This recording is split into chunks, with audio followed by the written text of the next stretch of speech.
My cousin's family has a bizarre annual tradition. I wish I'd never learnt anything about it. Patrick and Megan, please come over here, instructed Uncle Wyatt. He motioned to the dining room table where he sat with Aunt Amy. We have something important to discuss. My little sister and I exchanged a nervous glance. Our uncle's calm demeanor felt unnaturally forced, like he was straining to suppress something urgent. Were we in trouble? Had Mum's condition worsened? It's quite all right, added Aunt Amy, seemingly sensing our reaction. You haven't done anything wrong. We just need to talk. Please, take a seat. Feeling somewhat reassured, we did so. Uncle Wyatt took a deep breath before speaking again. We've been tracking the road conditions nearby, and the flooding has only gotten worse. That means that neither your dad nor anyone else for that matter is likely going to be able to get here anytime soon. There's one route through the valley that may open up, but the authorities aren't optimistic. So you're likely going to be stuck with us for at least a few days longer. Oh, that's okay with us, I replied. We like it here. Right, sis? Megan nodded. She tried to speak, but Aunt Amy quickly cut her off. No, that's not it. We like having you here, and we know that Robert and Gary feel the same way. It's just that, well, there's something rather unusual that could occur between now and when you leave, and it's very important that you be prepared for it. I want you to listen carefully to what we're about to tell you. Your lives may very well depend on it. We'd always been close with our cousins. The blood relationship was through my mother, who was Uncle Wyatt's sister. They had 2 kids, Robert, who was a year older than Megan, and Gary, who was a year older than me. They lived about 3 hours from us. Their home was massive, much larger than ours, and lavishly decorated. Reaching it required traversing many miles of windy roads, up and down numerous heavily forested Appalachian hills. We often visited each other, with my family housing theirs in the spring and their family housing ours around the holidays, though this year they'd abruptly cancelled the planned Christmas gathering, citing Robert falling ill. When my mum, Megan, and I visited a holiday market at a town near where our cousins lived, we asked if any of them wanted to join us. Uncle Wyatt and Gary did so, and we spent a nice afternoon with them perusing crafts displays and munching on snacks from food stands. We were about to head home, eager to get ahead of a looming winter storm, when Mum fell seriously ill. We weren't sure what it was, but we quickly realized that she was in no shape to drive, and there wasn't a good hospital anywhere nearby. It was late afternoon as Mum died. There was nothing to head as the drive was short in number as the service later. I never got the full details about what happened to her. I know that it started out as food poisoning, but became something worse that lingered for some time. I remember Uncle Wyatt and Aunt Amy helping Mum into their house and setting her up in the guest bedroom. A doctor, or at least someone I assumed to be one, braved a downpour to take a look at her and recommended several days of bed rest as her body fought off whatever affliction she faced. Meanwhile, our dad, who was across the country on a business obligation, scrambled to reach us as soon as he could. Thus, for 2 days, Megan and I had been stranded with our cousins. As worried as we were about Mum, we nonetheless enjoyed spending our days hanging out with Robert and Gary, the former of whom, strangely enough, did not seem sick at all. Naturally, we often paired off, with Megan and Robert playing with dolls or stuffed animals, and Gary and I watching the kinds of violent movies my parents wouldn't allow around our house on their large basement television. The situation was a bit strange, but Megan and I were making the most of it, and honestly, we were having a pretty good time. That is, until Uncle Wyatt and Aunt Amy told us something we would never forget. Our lives? I gasped. What are you talking about? Aunt Amy reached out to me and Megan and gently took both of our hands. She squeezed lightly and spoke in a soft, firm voice. What we're about to tell you is going to sound, well, far-fetched. But please trust me that it's real. And also that if you listen to what we tell you, everything's going to be okay. Robert and Gary have been through it many times, and, as you can see, they're just fine. There's a man who visits us, said Uncle Wyatt. Well, he's not quite a man, or a he even, but that's how we refer to him. He comes once every year. We don't know when, but it's always when all of us are home together. There are rules about it, like we can't all take an extended overseas vacation to try to avoid him. He'll punish us if we do that. We just have to live our lives here, and at some point, he shows up. As Megan's face took on a concerned expression, a sense of panic ran through me. Had the cousins we'd grown up around all lost their minds? "It's okay, Megan," said Aunt Amy. "And I understand you being skeptical, Patrick." Once again, she read me perfectly. "But please, just hear us out." Her voice was softer. Uncle Wyatt continued, "I won't get into the details. I don't fully understand it myself. It's just that, well, it's December and he hasn't arrived yet, so he's due any day now.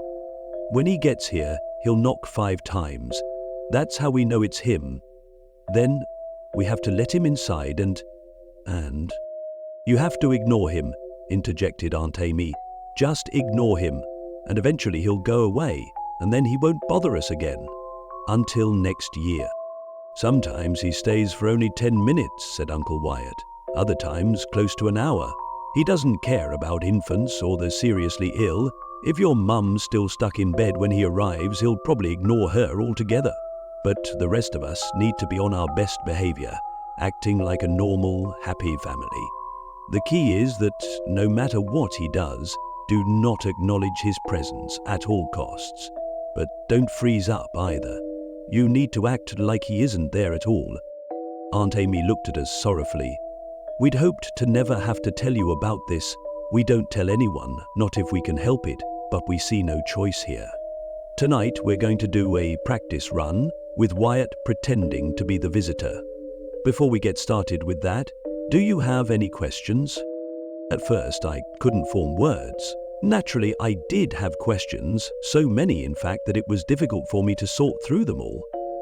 I had concerns too. My mind fought to reconcile my past history with my cousins, family members I loved and trusted, with the utter insanity of what they were saying to me and Megan. Megan turned to me. She was worried and confused, and she was looking to me for guidance. I croaked, so, this man..." That's when it happened. A knock. A heavy thud emanated from the front door. "Shit," muttered Aunt Amy. I'd never heard her curse before. He doesn't usually come this late in the day. Instead. "Robert, Gary, he's here," hollered Uncle Wyatt. "Get to your spots, now!" I heard shuffling as they made their way down the staircase that connects the bedrooms to the main level. I wanted to leap into action. I wanted to do something. Was the person at the door as dangerous as my aunt and uncle had said? And, if so, why were they just letting him inside like this? Shouldn't they try to keep him out? And for that matter, should I grab Megan and try to flee outside with her? That would put distance between us, and both the visitor and the family I was no longer sure I could trust. But then I remembered the heavy storm and realized that the only option was to stay here. A knock knock. Aunt Amy turned to Megan and me. "We're out of time. Sit at the living room table with Robert and Gary and play whatever board game they've set up. We'll be in here making dinner. Focus on the game and don't make eye contact with him.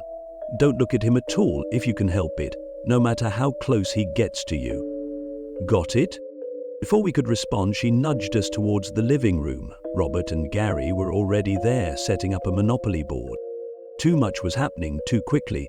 I decided that the best course of action, at least for the moment, was to follow my aunt and uncle's instructions. I gripped Megan's hand and told her that we were going to be okay, and we proceeded to join Robert and Gary at the table.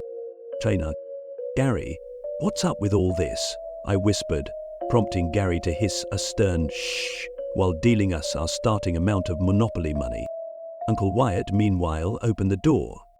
The visitor wasn't wearing a coat, nor, despite the downpour outside, was he even wet. I began to wonder how he'd even gotten here at all, given the state of the roads nearby. He had an aged, wrinkly face and wore a plaid button-down short-sleeved sports shirt tucked into a pair of khaki pants. What little remained of his thin white hair combed over a large, bald spot. He looked totally innocuous, at least insofar as I managed to glimpse him in my periphery. while keeping my eyes directed towards the board. "Megan, you need to pick one of these," I said, gesturing to the dog, iron and shoe pieces. I was doing my best to keep her attention on the game, rather than whatever was happening at the front door. She selected the shoe. As the visitor stepped further into the house, Uncle Wyatt closed the door and retreated quietly to the kitchen, where I could hear the sink running and the clattering of dishes. "Just a little while longer until dinner's ready," Aunt Amy called, her voice convincingly casual. While Gary motioned for me to put my starting piece, the battleship, at go, I continued to observe the visitor out of the corner of my eye. He moved slowly, with a stilted and awkward gait. He lifted a family photo from the top of a cabinet and held it in front of his face, as if to examine it, only his eyes shifted in the other direction, peering curiously toward the four of us in the living room. "I put together some snacks for you all," announced Uncle Wyatt, as Robert rolled the die for his first turn. Uncle Wyatt proceeded to place a plate of cheese and crackers on the table next to the board. He returned to the kitchen, leaving us alone with the visitor, who sauntered slowly in our direction. He then turned and meandered around the living room couch until he was behind me and, thus, fully out of my sight. Megan glanced up at me. No, behind me, and her eyes widened. "Hey, Megan, how about trying some of the food?" I suggested, trying to divert her attention from whatever the visitor was doing. Gary, catching on, handed her a cracker with a piece of cheese on it. She took a bite of it and, with great effort, tore her eyes from behind me. I could sense the visitor getting closer to me. The first thing I noticed was the stench. It was like a mix of vomit, burning rubber, and the foul scent of a large pile of moldy, rotten garbage. The smell worsened as he crept closer until, finally, he was mere inches away. I felt hot, putrid breath on my neck, and a shadow appeared on the floor as he leaned over me. It was my turn, so I rolled the dice, snake eyes. I moved the battleship figurine 2 spaces. The 2 spaces blurred and span, and the battleship figurine 2 spaces. That's when I heard the whispering. It was more like a chattering crowd, dozens of small, quiet voices trying to overtalk one another. "Trapped," said one. "Hungry," said another. A distinctly high-pitched voice emerged from the others. It giggled, and then articulated, "Wanna know how you're going to die? Wanna know? Wanna know? Wanna know?" Gary's voice drew my attention back to the game. "Patrick." "May, what?" I bit my lip, realizing I sounded a little too startled. "It's still your turn, doubles, you know." "Oh, right. You'll live to see your sister die," the voice cackled. "I know how, I know when, but you don't want to know. You don't want to know. You don't want to know." Jesus fucking Christ, I thought. I wanted to bash this thing's face in. I wanted to scream at it. I wanted to take Megan out of here, but I realized by this point that my aunt and uncle's warnings were worth heeding. So instead I rolled the die again. 2 4s. I moved the battleship 8 spaces and limply announced that I was purchasing a railroad. "Wyatt, Wyatt, Wyatt. Wyatt will be quiet." I rolled a 3rd time, 2 3s. "Speeding," piped up Robert. "Directly to jail." "From a great height he'll fall," whispered the visitor. "Years from now he'll hear the call." He laughed. Gore hesitated. As I moved the battleship to the jail space, something dropped from where the man's head hovered over mine. It landed on the table with a wet plop. It took me a moment to realize what it was. It was a tongue, one that somehow stretched several feet. My jaw dropped as I realized that it wasn't just a single tongue. No, it was dozens of smaller, human-sized tongues sewn together into one giant appendage. With a loud flump, another massive tongue hit the table, followed by a third. All 3 then crawled towards the cheese tray, leaving behind a disgusting trail of saliva as they did so. Each wrapped around a portion of the food, only to then be retracted back into the visitor's mouth. Somehow, Robert and Gary remained entirely unperturbed by this grotesquerie. Megan, on the other hand, appeared on the brink of breaking down. "It's your turn, Megan," said Gary. Megan was clearly panicking. I can't say I blamed her. A bead of sweat dripped down her face, and her body shook all over. Tears formed in her eyes, and I could tell she was applying all her strength to hold back a scream. "Hey Megan, it's your turn," I said. "How about I roll for you, okay?" The visitor took notice of Megan's disintegrating mental state. He withdrew from me and hobbled over to her. The die produced a 4 and a 3. 7 it is then. Why don't you move your piece, Megan? I smiled and made an effort to sound as calm as possible, yet Megan remained frozen. The visitor was immediately behind her now. I noticed bulges forming and then deflating in the skin on his head. First in his left cheek, then his forehead, then his right cheek. Megan's face formed a disgusted expression as she experienced the full impact of his repugnant smell. After a time, his head emerged. A bulb popped out. He said, "Patrick," she murmured, I can't." The visitor emitted a muffled noise that sounded like a wild animal screeching through a tight muzzle. That's when his body started changing. "You're going to be fine, Megan. Just play out your turn," I begged. Meanwhile, the man's nose started to droop out of place. His eyeballs were next, followed by each remaining feature of his face. All of it drifted out of its place and down, lower, lower, until it tumbled down his shirt or fell onto the floor. Holes formed in the skin that remained, and out of those holes dripped several streams of blood that landed on Megan's pile of money of the one property she'd accumulated. 1, 2, 3, 4, 5, 6, 7, I counted as I moved her piece, desperate to get her attention. I gulped as, behind Megan, what remained of the visitor's face folded in on itself and collapsed, as if hollow at its core. Flaps of skin descended beneath his shirt, leaving only an empty void in their place. "Community chest," I related. "How about drawing a card, huh?" I held out the yellow deck for her. "Wham!" He maintained a supportive smile even as a series of horrors emerged from where the visitor's head had once been. A long, spherical shape emerged from his neck, followed by another, then a third. Each vaguely resembled the head of a snake, but with dozens of human-shaped eyes of various colors, brown, hazel, blue, surrounding its mouth. The heads hovered around my sister, with one above her and one on either side. Simultaneously, each opened its mouth, revealing 3 circular layers of razor-sharp teeth inside. Their mouths kept opening further and further. I gasped as their size expanded to that large enough to swallow an orange, then a grapefruit, and then even... I lifted the top card for her. "Hey, sis, it says here that you got second place in a beauty contest. But that's not right, is it?" I forced a laugh. "I'll bet it originally said that you won first place, but it became second place because I picked up the card and the game knew I'd never win a contest like that." I knew my comment didn't make a lot of sense, but I made myself laugh again anyway. She smiled and then, even as tears streamed down her eyes, chuckled. "Yeah, that's what happened. I'll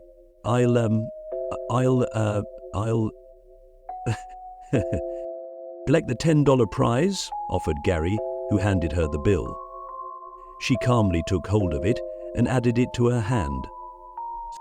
Thankfully, the creatures, whatever existed within the visitor, took notice and slowly pulled away from me again. Thank God, I thought. That's when Aunt Amy arrived with the food. The sight of this thing, with its mouth seemingly poised to tear apart my little sister, caught her totally off guard. Impulsively, she screamed. In doing so, she lost control of the platter she was holding. The plates on it fell, shattering loudly against the floor, which quickly became covered by bits of food and broken porcelain. "Keep playing," mumbled Gary. Robert nodded and made his roll. When I glanced back at the visitor, his body had reformed, albeit imperfectly. The skin around his face had returned, but his nose was tilted, and one eye dangled out of its socket. He took a step towards Aunt Amy. No, she whimpered. I'm sorry. I can't keep." The visitor let out the same animalist cry as before as it pinned her against the wall. "What do you say?" pleaded Amy. "We go to the basement, away from my family." Robert began sobbing, prompting a "shth" from Gary as he performed his turn. The visitor withdrew and gestured towards the door that led to the basement. "I'll be right back, everyone. Just getting something from downstairs," said Amy as she opened the door and began the descent. The visitor followed, closing the door behind him. "Dad!" screeched Gary, prompting a pale-faced Uncle Wyatt to enter the room from where he'd been observing in the kitchen. "What do we do?" "We can't do anything," stammered Wyatt. "We just can't." "What the hell is wrong with you?" I yelled, as Megan and Robert's sobbing became audible. "Aunt Amy is down there with that monster. We have to do something. All of us together can fight it. We have to try." "No!" shouted Wyatt. "No! That won't work. You need to get back to your game. If it comes back up here, and we're arguing like this..." I cut him off. "So you're going to do nothing to protect your own wife?" "Patrick!" shrieked Wyatt, his face a deep red. "You don't know what you're talking about. You will do as I say, or the same thing that's happening to her will happen to us. It's too late for Amy. All we can do is save ourselves." "That's total bullshit," I retorted. "That's right," interjected Gary. "We need to keep playing like nothing happened. It's the only way. Please, if not for yourself, for us, and for your sister." Wyatt waved his finger at me and Megan as if disciplining us. He snarled, "If you two had just never showed up in the first place." "Noise! Careful, Gary, that's too loud," replied Dad, yelled Gary. "It's not their fault. Like you said, we have to calm down," replied Gary, tired. Several minutes later, the basement door slowly opened. To my relief, Aunt Amy emerged from it and stepped into the kitchen. But where was the visitor? And what had happened down there? "Bell Hotel on Mediterranean," I said, handing cash to Gary. "Really?" Gary countered. "You know, statistically." "Just give me the goddamn hotel," I snapped. Aunt Amy began walking slowly across the room. A sense of dread fell over me as I got a better view of her. She moved awkwardly, lurching from side to side. Her skin drooped and shook with each step. When she reached the front door, she turned back towards us. A wide, dilapidated smile grew on her face. She stood there like that for several moments. As she did so, saliva spilled out of her mouth and dripped over the pale, sagging skin on her neck and chin. She then spoke in a rough, gravelly voice. "It's been a pleasure, but most of you will be seeing me again." She then opened the door and stepped outside. "I think it's over," said Uncle Wyatt. "Jesus Christ, I think it's over." Megan burst into the tears she'd been holding back. I hurried over to her and hugged her. That's when there was another knock at the door. "Mum," cried Robert, "she's back!" Before anyone could stop him, he sprinted over to it. "Robert, no!" wailed Gary. Ignoring him, Robert pulled open the door, revealing someone I did not expect to see. Tilda. My dad would later explain how, using the car he'd rented from the airport, he had followed a series of detours along back roads throughout the valleys south of my cousin's house. There was no phone service, but with the assistance of an atlas, he managed to find a safe route there. His wife was sick after all. He had to get to her. On his arrival, Wyatt rushed Mum, Megan and I out to Dad's car. "They watched some scary movie," he explained to my dad when we tried babbling to him about what had happened. "I shouldn't have let them see it, but there's only so much I can do when Amy's stuck at her mother's place." Gary and Robert joined in, insisting that they had watched the movie with us about a terrifying monster who snuck into a family's home. "Thank you so much for caring for my family, Wyatt," my dad responded. "And kids," he said, turning to Megan and me, "enough with the horror stories. You're too old for this. Especially you, Patrick." Killed. No one remembered listening to our food, so we had to depend on the next day's cell memories of our actual day. Dad brought Mum to a hospital that gave her the treatment she needed. In the years that followed, Wyatt, Robert and Gary did everything they could to convince me and Megan that our memories of what occurred that night were incorrect. Mum and Dad had a loud fight, that's all. Gary would say. "You're just mixing that up with some movie we watched." It was never very convincing. Gary couldn't identify the movie, nor could he explain how he missed all the signs that led to the divorce that was supposedly responsible for us never seeing Aunt Amy again. Megan and I tried to make sense of what we'd seen. The lack of answers weighed on us. Who was the visitor? Why did our cousins let him in? And what happened in the basement? Nightmares haunted us both for years. In my dreams, I'd watch helplessly as that creature ripped apart my poor, lovely aunt and proceeded to take on her appearance. Megan and I had little desire to be around our cousins again. In fact, we hardly saw Robert and Gary until Wyatt's funeral service. By that point, I was nearly 30, and Megan had recently married a classmate she'd met in medical school. We knew better than to argue again about what we'd witnessed at their house so many years ago, nor to ask why Amy wasn't in attendance. "I just don't know why he did it," cried a pale-faced Robert after the service. "He just wasn't the same ever since." His voice drifted off. On a photo display, I recognized the old man in a plaid button-down shirt who stood in the backdrop of a photo of Wyatt and Amy's wedding. According to the caption, he was Amy's father, and he'd passed away when I was an infant. It took decades, but the events of that night finally faded from my mind.